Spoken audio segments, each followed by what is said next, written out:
नमस्कार, city news की अदालत में एक बार फिर हम हाजिर हैं उन्हीं तल्ख तेवरों और तीखे सवालों के साथ। आज सवालों के कटघरे में मौजूद हैं प्रदेश युवक कांग्रेस के पूर्व अध्यक्ष और वर्तमान में कांग्रेस कमेटी में प्रदेश सचिव की भूमिका निभा रहे कांग्रेस नेता जीतू पटवारी। पटवारी जी, बहुत बहुत स्वागत है सिटी न्यूज की अदालत में। नमस्कार, धन्यवाद। जीतू पटवारी एक ऐसा नाम जो पिछले दिनों जन सुनवाई के दौरान भावना नगर यानी कि उनके राउ क्षेत्र के तमाम जन समस्याओं को लेकर कलेक्टर महोदय से मिलने पहुंचे। कलेक्टर मिलते नहीं हैं, ऐसे में जीतू पटवारी जी अपर कलेक्टर को अपनी समस्या बताते हैं और उस समस्या के समाधान के लिए उनसे जवाब तलब करते हैं। जीतू पटवारी तमाम रहवासियों के साथ रवाना हो जाते हैं और बाद में उन पर शासकीय कार्य में बाधा डालने का केस दर्ज हो जाता है। कितनी सच्चाई है इस केस में और आगे आने वाले मिशन 2013 में क्या कुछ रणनीति है जीतू पटवारी की, जानने की कोशिश करते हैं। पटवारी जी, पिछले दिनों जो घटनाक्रम हुआ जिसके चलते आप विवादों में रहे, सुर्खियों में रहे, कितनी सच्चाई थी? क्या जनता की लड़ाई लड़ने का आपको सजा दी है यहाँ पर जिला प्रशासन? बात ये है कि जिला प्रशासन किस तरीके से काम करता है ये उसको तय करना है, पर एक अच्छे जनसेवक या अच्छे लोक सेवक का काम होता है कि जो जनप्रतिनिधि होता है, जनता की समस्या को लेकर आम आदमी आता है उसको ढंग से सुने, उसको संतुष्ट करे। काम हो नहीं हो बात का विषय है, और नहीं हुए तो क्यों नहीं हुआ इसका बताएं।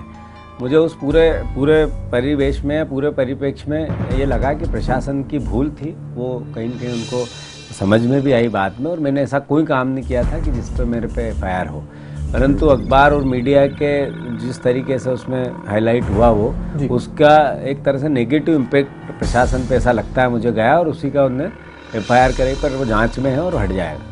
क्या लगता है आपको कि आप पर आरोप लगा कलेक्टर की कुर्सी पर बैठने का, आप पर आरोप लगा अभद्रता करने का, आप पर आरोप लगा कि शासकीय कार्य में बाधा डाली गई, क्या वाकई में ऐसा कुछ हुआ था उस दिन? नहीं, कुर्सी पर जहाँ तक बैठने का प्रश्न है, मैं तो अपनी जगह हूँ ही, कोई भी व्यक्ति कुर्सी पर बैठ सकता है। लोकतंत्र में कुर्सी व्यक्ति की नहीं होती है, कुर्सी जनता की होती है। बिल्कुल ठीक है। और रही बात इतनी कि मैं कुर्सी पे जब भी बैठा, मुझे पता है कि एक प्रशासनिक कर्मचारी होता है, उसकी इज्जत मैं करूँगा तो वो मुझे सम्मान देगा। किसी भी आदमी को एक अच्छे संस्कारित तरीके से आप बात करोगे तो वो आपका काम भी करेगा और आपको क्या सहयोग भी करेगा। मैंने ऐसा कोई काम नहीं किया। मुझे वहाँ जो भी अधिकारी थे, अपर कलेक्टर, उन्होंने कहा सर बैठे हैं, उन्होंने चाय का पूछा, हमारी बात हुई, मैंने समस्या पूरी बताई, और मैं जैसे एक सभ्य पॉलिटिशियन की तरह, सभ्य पॉलिटिकल वर्कर की तरह वहाँ से उठ के गया। मुझे बाद में पता, एक दिन बाद पता चला, अगर मैंने अभद्रता की थी तो उसी समय करना था, उसी दिन करना था, दूसरे दिन करने की क्या जरूरत। तो ये बहुत सी बातें हैं। तो वो पूरा जो वाक्या है वो अपने आप में ही आम जनता को, जो भी आदमी ने सुना होगा उसको लगा होगा कि ये गलत तरीके से हुआ, और उसमें प्रशासन ने बताया नहीं बताया वो शर्मिंदगी महसूस की है, और उसका आगे आने वाले समय में एफआईआर वापस होगी। क्या इस पूरे मामले को लेकर जिलाधीश यानी कि कलेक्टर साहब से आपकी कोई चर्चा हुई, कोई बातचीत हुई टेलीफोन? नहीं, कलेक्टर साहब का हमारा शुरू से कहना है, कलेक्टर जो होता है वो एक जिले का मालिक होता है, और मालिक इस मायने से नहीं होते हैं कि वो कोई संपत्ति है जिला। बिल्कुल, मालिक इस मायने से होते हैं कि उसकी जिम्मेदारियां, उसके सुख दुख दर्द, वहाँ की समस्याएं, वहाँ के जो हम लोग पॉलिटिशियन होते हैं, जो किसी राजनीतिक दल से जुड़े होते हैं, और एक प्रशासनिक अधिकारी होता है, उसके लिए सब समान होते हैं। तो प्रशासनिक अधिकारी को जिस तरीके के रवैया रखना चाहिए उसमें तो कहीं न कहीं कमी दिखती है। मेरा पहले भी मैंने किसी भी मन से, प्रशासनिक अधिकारी सब में घुल मिल जाना चाहिए, सबसे बात करना चाहिए, गरीब अमीर से। एक नॉर्मल व्यक्ति को नॉर्मल बिहेव अगर आम आदमी से करोगे तो अच्छा जनसेवक या अच्छा लोक सेवक, तो उसमें उन बातों की, खैर मेरे से वो उम्र में बड़े हैं, अगर वो आईएएस किया है उनने और पढ़े लिखे आदमी हैं, इस तरीके से अगर कुछ सोच समझ के करते होंगे, वो उनका एक अपना तरीका, हर व्यक्ति का अपना तरीका। पर मेरे मामले में जहाँ तक हुआ, मैंने उनसे 2-4-5 बार बात करने की कोशिश की इस विषय पे, जिस मुद्दे को लेके मैं भावना नगर उसके अलावा भी की, तो मुझे ऐसा लगा कि एक प्रशासनिक अधिकारी को जैसा होना चाहिए वैसे नहीं। इस पूरे घटनाक्रम ने क्या आपके राजनीतिक कद में इजाफा कर दिया? क्योंकि जिस तरह से हजारों कार्यकर्ताओं के साथ आप संभागायुक्त कार्यालय पहुंचे, कमिश्नर संजय दुबे को अपनी पीड़ा सुनाई, तमाम कांग्रेस के बड़े नेता आपके साथ कंधे से कंधे मिलाकर थे, उस समय ऐसा लगा कि जीतू पटवारी एक उभरते हुए नेता के तौर पर दिखे। और कांग्रेस के तमाम वरिष्ठ नेताओं के साथ जब आप अपने पूरी आप बीती सुनाई, पूरी कहानी संभागायुक्त को रखी, तो उस समय राजनीतिक कद कहीं ना कहीं शक्ति प्रदर्शन के तौर पर भी दिखाई दिया। बात यह है कि वो किसी क्रिया की प्रतिक्रिया, कुछ हुआ उसके विरोध में था। मेरे पे एफआईआर हुई, मैं गिरफ्तारी देने गया था कि कर लो आप, अगर मैं, प्रशासन ने नहीं किया, जांच में डाला है, हम कहीं न कहीं सही थे। ये यहाँ तक बात क्लोज हुई। रही बात राजनीतिक इजाफे की मेरे कद में, मेरा व्यक्तिगत रूप से ऐसा मानना होता है कि आदमी सुर्खियों में बने रहने से उसके राजनीतिक कद का वो अंदाजा नहीं लगाया जा सकता है, उसके मापदंड नहीं बनाए जा सकते। राजनीति में एक अच्छा सेवक वो होता है जो बिना आवाज़ किए, बिना किसी की हलचल किए अपने अच्छे से काम करते हैं, वो सबसे अच्छा लोक सेवक है और एक दिन उसके काम बोलते हैं।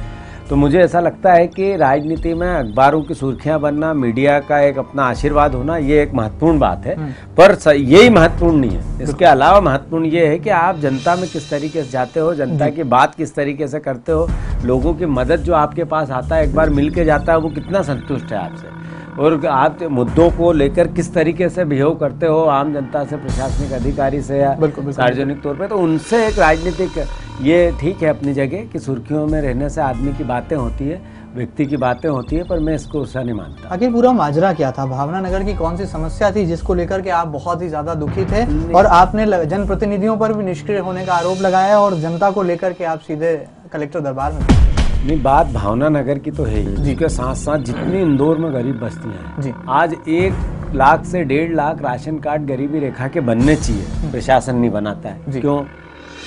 आज जिस गरीब बस्ती में भी जाओ समस्याओं का बोलबाला है और हम कहते हैं हम अच्छा काम कर रहे हैं, ये कैसे हो सकता है? जिस गरीब बस्ती में हम जाते हैं वहाँ पर न तो ढंग का पानी मिलता है, मिला जुला ड्रेनेज का पानी मिलता है, सड़क नहीं मिलती है, वहाँ पर पानी भरा हुआ है, बच्चे बीमार है। भावना नगर की पर्टिकुलर बात करें, वो 2 किलोमीटर एक लंबी बस्ती है जिसमें 5000 से ज़्यादा लोग निवास करते हैं। उसका दुर्भाग्य समझ लो या सौभाग्य समझ लो कि वो नगर निगम और पंचायत के बीच में है। जब मैं वहाँ पहली बार गया, जब कलेक्टर थे अपने राघवेंद्र सिंह, तो उनको मैंने पूरी समस्या बताई कि सर हर तीसरे घर एक व्यक्ति बीमार है और इस तरीके की समस्या है। उन्होंने हमें निराकरण दिया है कि जीतू इसमें आप जन सहयोग करवा दो, अगर वो हो जाएगा तो मैं विधायक अपने कलेक्टर की निधि से या जन सहयोग के विकास कार्य करवा देंगे या ड्रेनेज डलवा देंगे, उससे समस्या सॉल्व होगी। वो गए, दुर्भाग्य से उस समय उनका ट्रांसफर हो गया, पर हमने फंड उसमें जो चौथाई फंड होता है वो जमा कर दिया और वो 2 साल तक पड़ा रहा, 1.5 साल तक, और कलेक्टर साहब ने उस पर ध्यान नहीं दिया। हमने बार बार बात करी, रिक्वेस्ट करी, जैसा करना चाहिए, ऐसा नहीं दादागिरी करी या कोई दबाव बनाया, पॉलिटिकल एक्टिविटी निवेदन किया, मतलब तो कुल मिला के उसका पूरा घटना ये है। और बाद में उनको पॉलिटिसाइज किया गया। और फिर भी मैं बधाई देता हूँ कलेक्टर साहब जी या हमारे क्षेत्रीय विधायक को, कम से कम 5 साल में, पर जागे तो सही।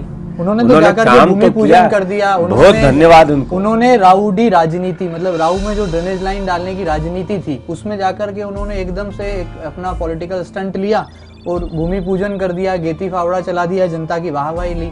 उसके बाद जीतू पटवारी मेरा नहीं, मैं हमेशा से, मेरा अपना काम है जी। मैंने कभी भी जीतू जिराती जी या विधायक जी जो काम करते हैं उसका विरोध नहीं करता जी। वो काम करें, उसमें सहयोग ले, मैं तैयार हूँ। कभी एक उदाहरण आप मुझे पिछले 4 साढ़े 4 साल में बता दो कि मैंने जीतू जिराती के इस काम का इतना विरोध किया, कभी नहीं करता। हाँ, समस्याएं उठाता जरूर, लेकिन आपके मुझे खुशी, मेरी खुशी है मुझे कि मैं उस समस्या को लेके दौड़ रहा था, उस पर विधायक ने काम किया, मैं उनको बधाई देता हूँ। पर काम पूरा होना चाहिए, ये महत्वपूर्ण है। अगर काम पूरा नहीं हुआ, केवल हम भूमि पूजन तक रह जाएंगे तो 2 महीने बाद बात करेंगे। आज क्या हालात है उस भूमि पूजन के बाद? नहीं, भूमि पूजन के आज तो खैर बरसात है, कुछ काम हुआ नहीं है और मेरे ख्याल में बरसात में काम होगा भी नहीं, पर मैं उसको भी पॉलिटिसाइज करूं वो भी ठीक नहीं है। इसे किस जीतू की जीत माना जाए? नहीं, जीत और हार का प्रश्न नहीं है, प्रश्न इस बात का उस जनता की समस्या का है, वो दूर होना चाहिए। वो मैं नहीं कर रहा हूँ, और कोई करा दे, विधायक करा दे, सांसद करा दे, या और कोई आम आदमी करा दे, कलेक्टर करा दे, समस्या कैसे जाए। जीत हार का प्रश्न ही नहीं था, समस्या का प्रश्न था और वो होना था। बहरहाल ये सीधे तौर पर जनता तय करेगी कि कौन से जीतू की आखिर जीत हुई है और वाकई में इस राउडी राजनीति के पीछे किस जीतू का पलड़ा है भारी। इसका फैसला भी नवंबर में होने वाले विधानसभा चुनाव के दिन, यानी कि मतदान के ठीक बाद, बिल्कुल साफ रूप से साफ तौर पर हो जाएगा। आगे बढ़ते हैं। जीतू पटवारी एक ऐसा नाम जो लगातार कांग्रेस नेताओं की जुबान पर भी चढ़ा है। कभी कांग्रेस के विधायक अश्विन जोशी आपका टिकट पक्का कर देते हैं, तो कभी कांग्रेस के सांसद और राष्ट्रीय सचिव बने सांसद सज्जन सिंह वर्मा आपका टिकट पक्का कर देते हैं, तो कभी प्रदेश के नए प्रभारी बनाए गए मोहन प्रकाश बातों ही बातों में चुटीले अंदाज में आपको टिकट देने पर हामी भर जाते हैं। टिकट फाइनल हो चुका है क्या जीतू? नहीं, मैं ऐसा नहीं है। कांग्रेस पार्टी जब डिक्लेयर करती है और आपको बी फॉर्म देती है, जब टिकट फाइनल होता है, जहाँ तक अश्विन जोशी जी का है, सज्जन वर्मा जी का है, इनका प्रश्न है, हम सब साथ मिलके काम करते हैं। वो उम्र में मेरे से 15 से 20 साल बड़े हैं और मैं उनका धन्यवाद देता हूँ कि उनका प्यार, उनका स्नेह मेरे पे इतना बरसता है। मैं चूँकि उम्र में कम हूँ तो मुझसे कई गलतियाँ होती है और मैं कोशिश करता हूँ कि उनको समय समय पर सुधारूँ और आगे भी करता रहूँगा। तो उनका मैं शुक्रिया करता हूँ कि उन्होंने ऐसा कहा, उन्होंने मेरे प्रति अपनी वो एक तरह से भावना बताई। परंतु राजनीति में हमेशा जब तक आखिरी में पार्टी तय करती है वही महत्वपूर्ण होता है। क्या इसे पॉलिटिकल गिफ्ट मानेंगे जो नेताओं ने दिया? नहीं, पॉलिटिकल गिफ्ट नहीं, उनकी भावना है। मेरे बड़े भाई हैं, हम साथ मिलकर काम करते हैं और मैं उनका सहयोग करता हूँ, वो मुझ पर आशीर्वाद रखते हैं। तो ठीक है, धन्यवाद उनको इस बात के लिए, मैं शुक्रिया कर रहा हूँ। थोड़े राजनीतिक किताब की पन्नों को थोड़ा पलटते हैं और पीछे की तरफ जाते हैं। पिछले विधानसभा चुनाव की अगर हम बात करें, घमासान था कांग्रेस के बड़े दिग्गज नेता, प्रदेश युवक कांग्रेस के अध्यक्ष जीतू पटवारी और सामान्य से भारतीय जनता पार्टी के कार्यकर्ता जीतू जिराती के बीच। जीतू पटवारी एक ऐसा नाम जो राहुल गांधी के बेहद करीब था, राहुल गांधी की चहेता कहा जाता था। प्रदेश में जब जब राहुल गांधी दौरे पर आते थे, जीतू पटवारी साय की तरह उनके साथ नजर आते थे। लेकिन वर्तमान में विधायक और तत्कालीन भारतीय जनता पार्टी के कार्यकर्ता जीतू जिराती कहीं राजनीतिक पिक्चर में नहीं थे। कहां से उभर कर आए जीतू जिराती और क्यों पीछे रह गए जीतू पटवारी? ये सब मैं समझता हूँ, उसको भाग्य से तो नहीं जोड़ा जाना चाहिए, परंतु कुछ कमियां हम राजनीति में काम करते हैं, सार्वजनिक जीवन में काम करते हैं। अगर इसके मापदंड में अच्छा इसलिए था, मेरा खराब इसलिए हो गया, मैं इस बात का मायना सिर्फ जनता देती है। हम मुंह से हमारी कमियां बताएं, उनको सुधारने की कोशिश करें, बोल के बताने की कोशिश करूं कि ये कमियां थी इसलिए हार गया। इस बात सबका कहानी ये थी कि मैं थोड़ा कमज़ोर था, मेरे में कुछ कमियां थी और जीतू जिराती में कुछ अच्छाइयाँ थी, इसलिए वो जीते। ये खैर आपका राजनीतिक बड़प्पन है। आगे बढ़ते हैं। क्या 4.5 सालों में आपने किया? इन 4.5 सालों में विपक्ष में आप रहे, कांग्रेस के एक आम नेता की तरह आप पूरी विधानसभा में दौरे करते रहे, वहीं विधायक को युवा मोर्चे का प्रदेश अध्यक्ष भी बना दिया गया। कहीं ना कहीं राजनीतिक विश्लेषकों ने कहा कि कांग्रेस के नेता यानी कि जीतू पटवारी यूथ कांग्रेस के अध्यक्ष थे, इसलिए युवा मोर्चे की कमान जो है जीतू जिराती को सौंपी गई। क्या इसका श्रेय भी आपको जाता है? नहीं, मैं हर बार कह चुका हूँ, ये सबका अपना एक नज़रिया होता है, उसको उसकी पार्टी ने काम दिया है, उनको प्रदेश युवा भाजपा युवा मोर्चे का अध्यक्ष बनाया है, वो उनकी पार्टी का अंदरूनी मामला है। इसमें मैं तो नहीं कह सकता हूँ कि इसके कारण या मेरे कारण, कुछ किसी के कारण से नहीं होता है, सब अपने सामर्थ्य और अपने खुद के कामों से होता है। उसमें योग्यता होगी तो उनको पार्टी ने उनकी बनाया। 4.5 साल आपने क्या किया? जहाँ तक हाँ, ये बहुत अच्छा, मैं धन्यवाद देता हूँ आपको। मैं हमेशा कोशिश ये रही कि जीत कर तो हर कोई सेवा करता है, मैं हर कई समय कई बातों पे कह चुका हूँ, पर हार कर आप असफल होकर अगर उसी काम को करो तो कितना आनंद आता है, वो इन 4.5 सालों में आया है। मैं आपके टीवी के माध्यम से कहना चाहता हूँ हमारे परिवार के लोगों को या राव क्षेत्र में रहने वाले सभी सम्मानित हमारे रहने वाले निवासियों को कि एक व्यक्ति ऐसा कोई आए और मुझे ये कह दे कि जीतू पटवारी को मैंने कोई काम बताया और उसने नहीं किया। मैंने कोई कोशिश में, गरीब आदमी हो, अमीर आदमी हो, किसी भी समाज का हो, किसी भी धर्म का हो, कांग्रेस का हो, बीजेपी का हो, कभी चश्मा उसका कांग्रेस और बीजेपी का भी नहीं रखा। मैंने कोशिश की कि आखिरी तक जितना मेरे में सामर्थ्य है उतना तक उनकी मदद करने की कोशिश करूं। मुझे नहीं लगता है कि इन 4.5 सालों में मेरे पास जो आया है वो असंतुष्ट होकर गया है। मैंने कोशिश की उनको संतुष्ट करने की, और भूल चूक कहीं थोड़ी बहुत गलती हुई भी हो तो मैं आपके माध्यम से कहीं उनसे माफ़ी मांगूं कि आने भविष्य में ऐसा नहीं होगा। परंतु मैंने जिस क्षेत्र में जैसी सेवा मेरे से बन पड़ी, मैंने कभी कोई कमी नहीं छोड़ी और पूरा समय जैसा एक विधायक लगता है वैसा लग के लोगों की सेवा की है। विकास के काम में कभी मैंने विधायक जी का विरोध नहीं किया। उनका कहा, जब व्यक्तिगत रूप से मिलते हैं तो कहता हूँ मैं आपके साथ हूँ, आप काम करो। 4 दिन का चुनाव होता है, जब कांग्रेस बीजेपी होती है, सामान्य दिनों में कोई कांग्रेस में कोई बीजेपी नहीं होती है, कोई पार्टी नहीं होती है, पहले जनता होती है, उसकी मदद करें। आपकी ही विधानसभा यानी कि राऊ क्षेत्र की अगर हम बात करें तो वहाँ पर 2 ऐसे ब्रिज हैं जो लगातार कहीं ना कहीं जनता को दर्द दे रहे हैं, जनता को परेशानी दे रहे हैं। आपने कहा 4.5 सालों में विकास के हर काम में मदद करी, फिर क्यों नहीं पूरा हो पाया केशरबाग ब्रिज, क्यों पूरा नहीं हो पाया राजेंद्र नगर रेलवे ओवरब्रिज? ये आपका धन्यवाद इसके लिए भी। पर जहाँ तक ब्रिजों का सवाल है, 2 नहीं 3 ब्रिज इस विधानसभा में बन रहे हैं, तेजपुर गड़बड़ी की, और 3 नहीं, एक्चुअल में सही कहें तो 4 बन बाईपास पर। एक बन रहा है पीथमपुर के जो उसको जोड़ते हैं राऊ में, और एक बन रहा है चोहितराम से लगा हुआ है, वो भी ब्रिज ही है, और एक बन रहा है ये हमारे केसरबाग रोड पे, और एक बन रहा है अन्नपूर्णा रोड पे। चारों ब्रिज जब हम चुनाव लड़े थे पिछले विधानसभा 2008 का, उससे पहले से 3 ब्रिज बनने चालू हो गए थे। पर क्या कारण रहा कि वो नहीं बने, ये बहुत प्रश्न है। जो जनप्रतिनिधि वहाँ से चुनकर आए हैं उनके लिए तो है ही बड़ी शर्म की बात है। मैं उनको इसलिए नंबर मतलब एक तरह से -10 नंबर देता हूँ कि उनका उसमें कोई रोल ऐसा नहीं रहा कि उन ब्रिजों को उन्होंने पूरा किया या उनके लिए कोई लड़ाई। और यहाँ तक कि उन ब्रिजों से मैं समझता हूँ कि नहीं करते हुए कम से कम 20 लोगों की हत्या हो चुकी है, कहीं एक्सीडेंट होके हो चुकी है, कोई बीमार है जो ट्रैफिक के कारण निकल नहीं पाया है। राऊ में एक ऐसी घटना हमारे इसमें पीथमपुर के जो उसमें भी एक घटना ऐसी हुई। तो ऐसे कई जगह उस ट्रैफिक के कारण जनता तो परेशान 5 साल से हो ही रही है। साथ ही साथ ऐसी कई बार समस्या पैदा हो जाती है कि एक मरीज और एम्बुलेंस रुक जाती है ट्रैफिक में और आखिरी में दम तोड़ना पड़ता है। तो मेरा ये कहना है कि उस मामले में विधायक बहुत निष्क्रिय रहे, बहुत अक्षम रहे।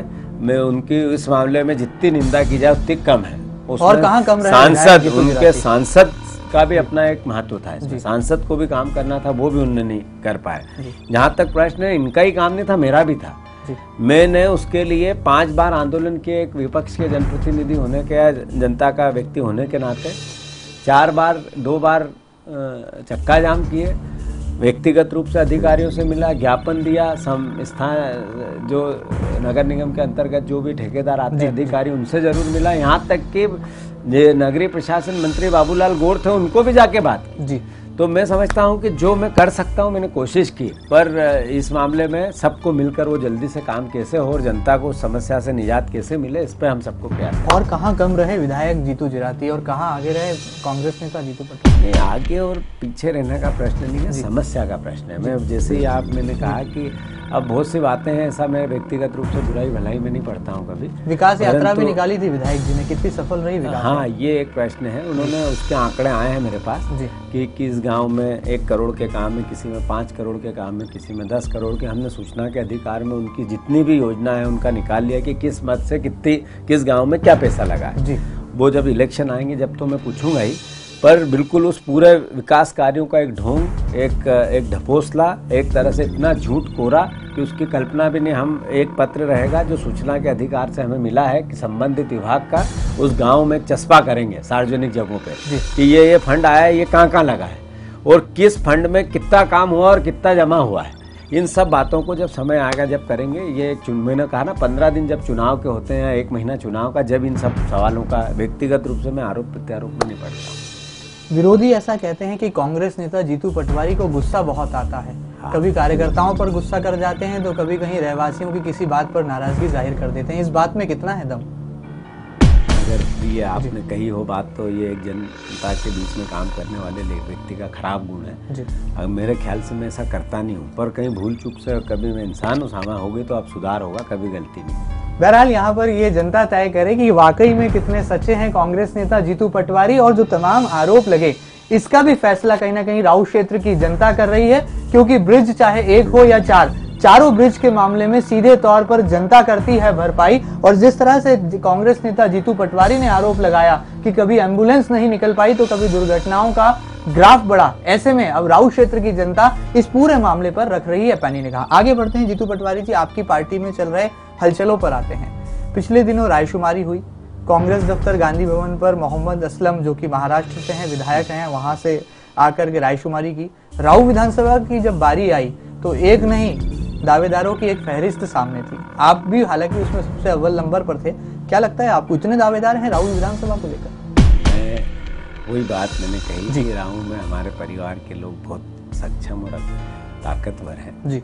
मैंने दावेदारी नहीं की, मैंने न उनको आवेदन दिया, फिर भी सबसे ऊपर नाम आप ही का। वो ठीक है, वो मैं पिछली बार लड़ा हूँ, प्रदेश यूथ कांग्रेस का अध्यक्ष रहा हूँ, पार्टी का अपना प्रेम और कांग्रेस महासचिव दिग्विजय सिंह का खास हूँ, इसलिए नहीं तो बहुत सी चीजें हैं। तो मेरा ये कहना है कि इन सब बातों को लेके सब भाई हैं, हमारे परिवार के लोग हैं, परिवार के अंदर उन्होंने आवेदन किया है, पार्टी उचित निर्णय लेती है, जो लेगी हम सब उसको साथ में मिलकर काम करें। बहुत सारे नाम तो ऐसे थे जो अक्सर आपके साथ कंधे से कंधा मिलाकर या आपकी गाड़ी में आपके साथ बैठे और कहीं दौरा करते नजर आते? तो सब योग्य लोग हैं, मेरे साथ बैठते हैं वो भी योग्य लोग हैं। अगर सबने योग्यता के आधार पर निर्णय लिया और उन्होंने सोचा कि मैं जब कर सकता हूं तो मैं, उनका अपना स्वतंत्र अधिकार है, लोकतंत्र यही तो है, इसमें रहना चाहिए। आपके खास समर्थक पार्षद दिलीप सुरागे भी उसमें? हाँ, तो पार्षद है वो, एक मैं तो नहीं हूँ पार्षद। आपकी अनुमति लेकर उन्हें रायशुमारी में? नहीं, मेरा अनुमति का प्रश्न नहीं है, सबको स्वतंत्र थे। मेरे से जिसने भी बात करी कि भैया मैंने सब दो, कुछ ऐसा नहीं है। और किसी को, ये लोकतंत्र है। ऐसा तो नहीं कि आपने इतने नाम राहुल गांधी जी की विशेष उनके व्यक्तित्व का प्रभाव है मेरे पर, और उनका हमेशा से कहना ये है कि जिस तरीके से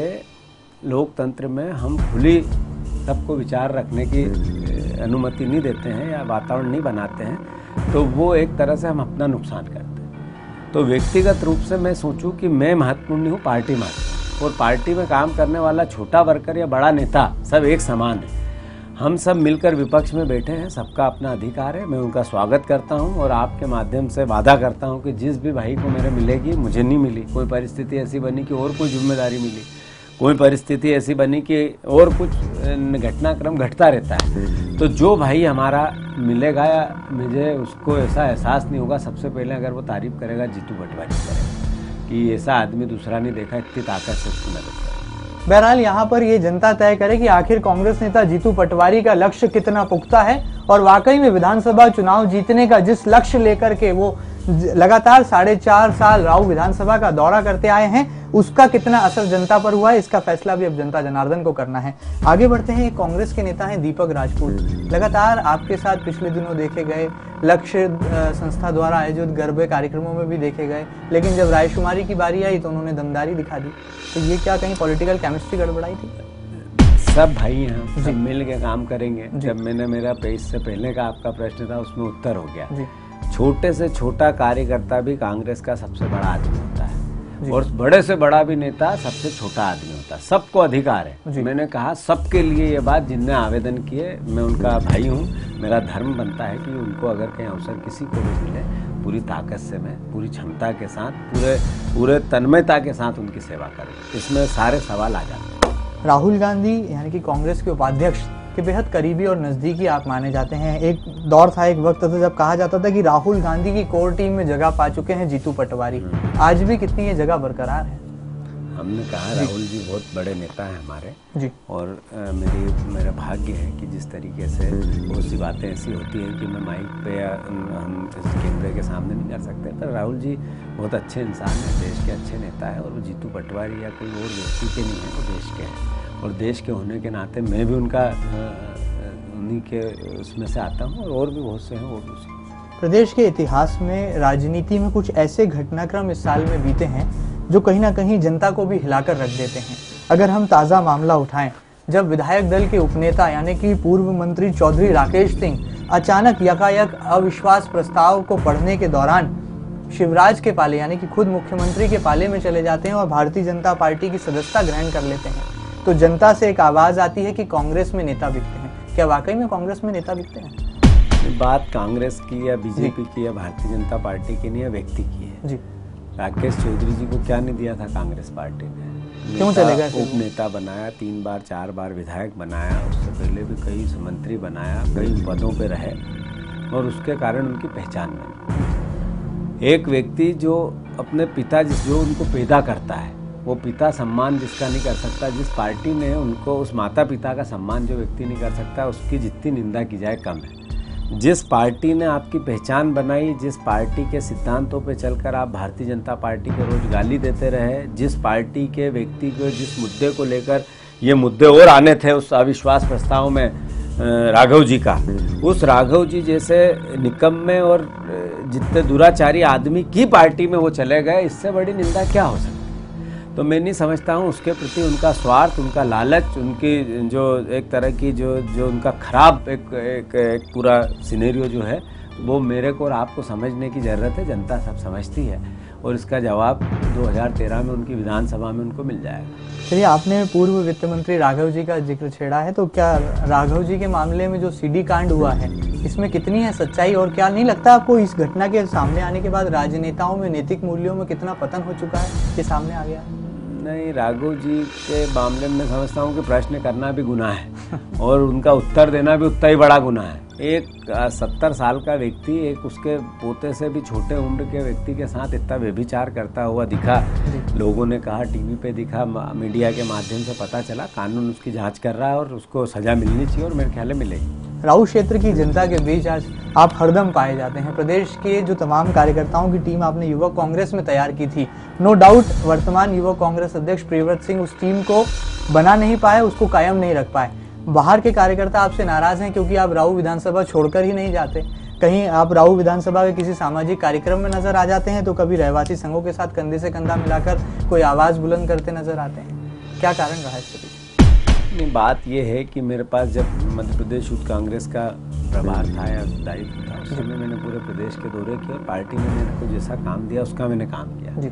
अब मुझे लगता है कि मेरे को इस जनता ने जिस तरीके से पिछले समय 50,000 के आसपास लोगों ने वोट किया था, तो उनके प्रति और जो लोग हैं उनके प्रति मेरा दायित्व बनता है, मेरा धर्म बनता है कि उनकी सेवा करूं। जब भी पार्टी कोई काम देती है मैं उसको भी निभाता हूं। कितने मतों से आप चुनाव हारे थे?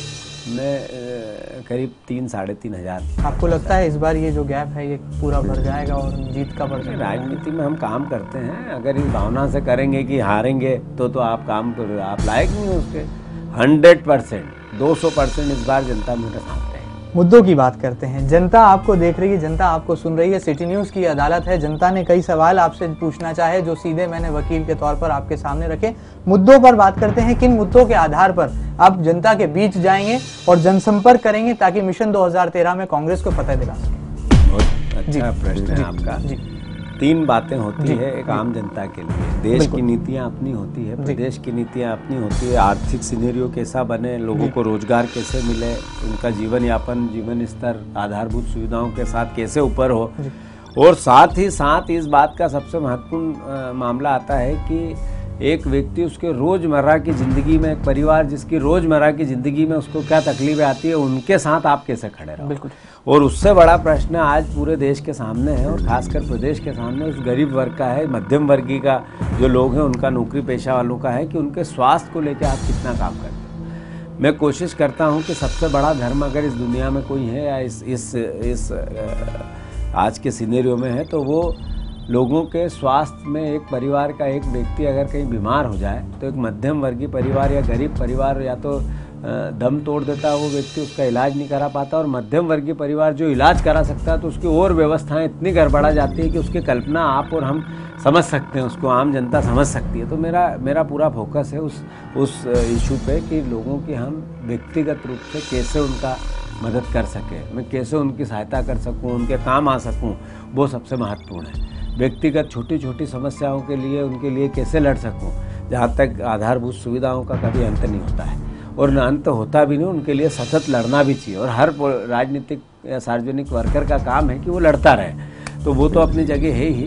खासकर हमारे क्षेत्र में, जितने मैंने पिछले इलेक्शन में भी कहा था कि ये बहुत बड़ा एक एजुकेशन हब बनना चाहिए और इस हब के लिए एक बड़ी प्लानिंग और बड़ी सोच की आवश्यकता थी। अगर एक एमएलए चाहे तो वो कर सकता था, तो उससे इस 5 साल से हम वंचित रह गए हैं। आने वाले समय में अगर मुझे जनता कोशिश करेगी तो वो बहुत बड़ा मुद्दा है। यहाँ पर हर आदमी को शिक्षा मिले, सबसे ज़्यादा अवसर इसका रहे और खासकर क्षेत्र की जनता को इसको सबसे ज़्यादा लाभ, ये मेरा सबसे बड़ा फोकस हो। 5 साल पुराने जीतू पटवारी और आज के जीतू पटवारी में बहुत अंतर पाया जाता है। तब के जीतू पटवारी गरम दल के थे, आज के जीतू पटवारी नरम दल के हैं। जनता के बीच जो आपने एक सहानुभूति, जो एक आपने सेल्फ रिस्पेक्ट जीता है, इसका कितना फायदा इस मिशन 2013 में मिलेगा?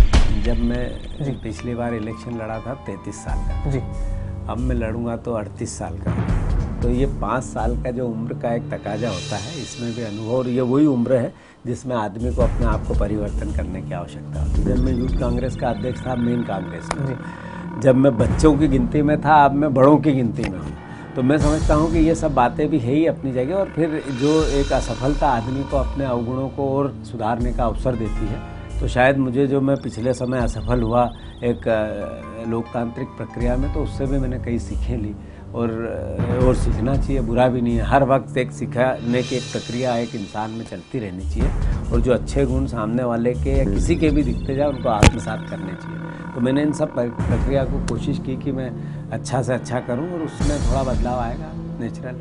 बहरहाल ये जनता जनार्दन अब तय करे कि राजनीतिक बड़प्पन रखने वाले जीतू पटवारी ने जो सब बातें यहाँ सिटी न्यूज की अदालत में कही हैं, उसका कितना असर नवंबर में होने वाले विधानसभा चुनाव पर पड़ेगा, और साथ ही साथ राऊ क्षेत्र की जनता की हर लड़ाई में उनके साथ कंधे से कंधा मिलाकर रखने का जो मादा उन्होंने दिखाया है, वो किस तरह से जनता के वोटों में तब्दील होकर उन्हें जीत के परचम तक लहराएगा। बहरहाल आगे बढ़ते हैं, जाते जाते 3 सवाल आपके समक्ष रखूंगा, एक लाइन में आपसे उत्तर चाहूंगा।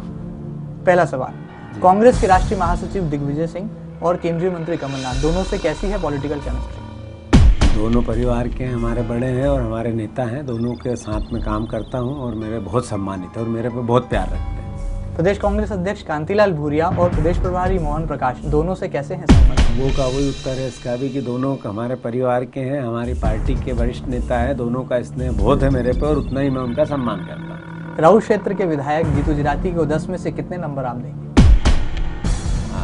फिर वो व्यक्तिगत आरोप प्रत्यारोप पे आएगा, मेरे ख्याल से -5 नंबर मिलने चाहिए। बहुत बहुत शुक्रिया, आप सिटी न्यूज की अदालत में हाजिर हुए। तो ये तल्ख तेवरों और तीखे सवालों के कटघरे में बैठे थे कांग्रेस के वरिष्ठ नेता जीतू पटवारी, जो लगातार राऊ विधानसभा को लेकर मेहनत कर रहे हैं और पिछले 4.5 सालों से सतत राऊ विधानसभा क्षेत्र में दौरों के जरिए लगातार जनता की लड़ाई लड़ रहे हैं। बहरहाल यहाँ पर मिशन 2013 को लेकर आज सिटी न्यूज की अदालत में उन्होंने अपनी सफाई रखी। उम्मीद है जनता के तमाम उभरते हुए सवालों का जवाब उन्हें यहाँ पर कांग्रेस नेता के श्रीमुख से मिल पाया है। सिटी न्यूज की अदालत में फिलहाल इतना ही, अगली बार फिर मुलाकात होगी एक और जानी मानी शख्सियत के साथ। ताजा तरीन खबरों के लिए आप लगातार देखते रहिए सिटी न्यूज। नमस्कार।